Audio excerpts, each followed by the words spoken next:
on why we should eliminate gill net fishing in the state of North Carolina. For every 10,000 sea turtles that hatch in the state of North Carolina, only one makes it back to the beach as an adult sea turtle to lay eggs because of gill net fishing. Gill net fishing right now is destroying our wildlife through the coast.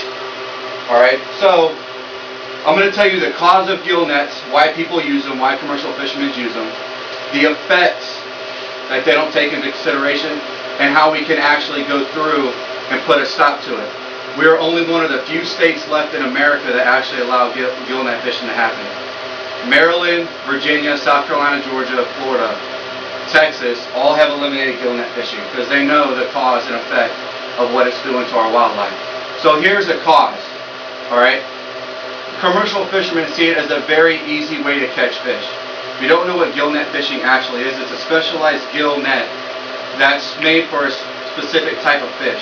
And when that fish runs through the net, it goes all the way through to its gills, and it cuts their circulation off their lungs and instantly kills them. So what happens to the bigger mammals that try to go through there? They get caught up and they're dead. And these fishermen leave them to die. Alright? So that's the cause. It's very cheap and it's very easy. What they'll do is they'll set the net out 2 or 3 days later and they'll come back to it. They don't check those nets on an every hour basis. They don't check them every 24 hours. All they care about is getting a catch. They don't care about a sea turtle or a sea lion or a bird or a drum or a flounder or a trout or any of those great things that people love to eat and recreational fishermen love to catch. Alright?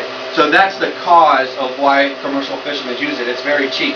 Once you lay it out, you and Bubba come back, pick it up, grab your fish and go.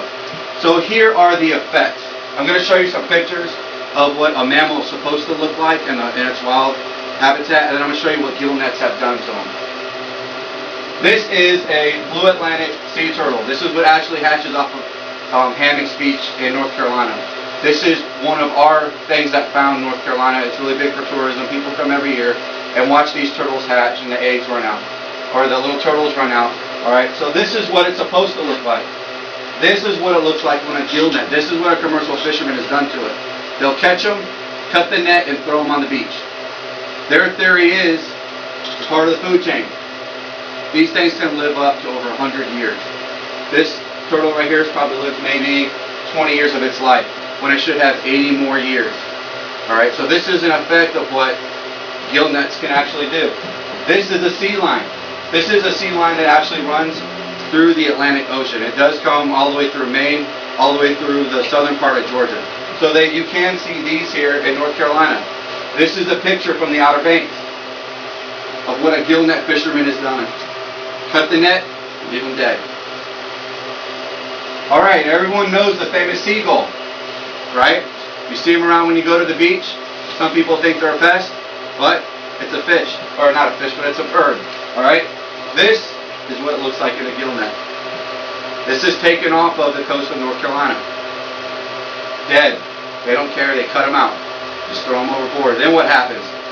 Then something in the ocean sees it as food, tries to eat it, swallows this net with the bird, then that fish is dead. Alright? Ooh, a striper. This was caught in Wilmington, North Carolina. This is a lady named Sharon that I know. That's a beautiful fish. That's a striper in a gill net, just left on the rocks, cut out. They don't care. All they see it as, it's easier for me to cut the net, get someone to resew that section on. I don't care about the species of fish I just killed. My favorite, a red drum. This is what we call a trophy fish. Beautiful. Fish of a lifetime. Gill net. I actually took this picture in Swansboro, North Carolina. That's a shame. Just let there dead. That's taken off of the Outer Banks of North Carolina. All they do is take them. This fish has probably been dead for a couple days and cut them loose. This is the effect of what happens to our fishery in North Carolina. Alright? So how can you put an end to it?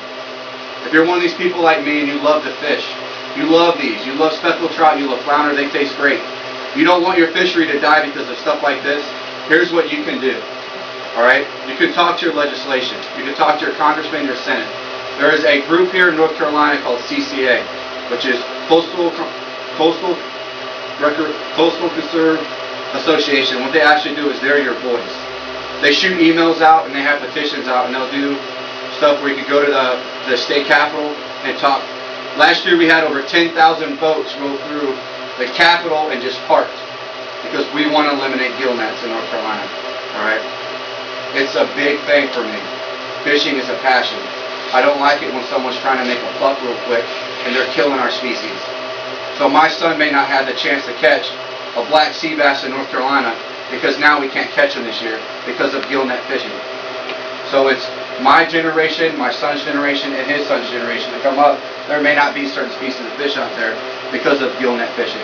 All right, I believe one day, probably within 5 to 10 years, that we are going to eliminate gill nets in North Carolina. All right. So I talked to you guys about the cause, the effect, and how to fix it. And that's my persuasive speech.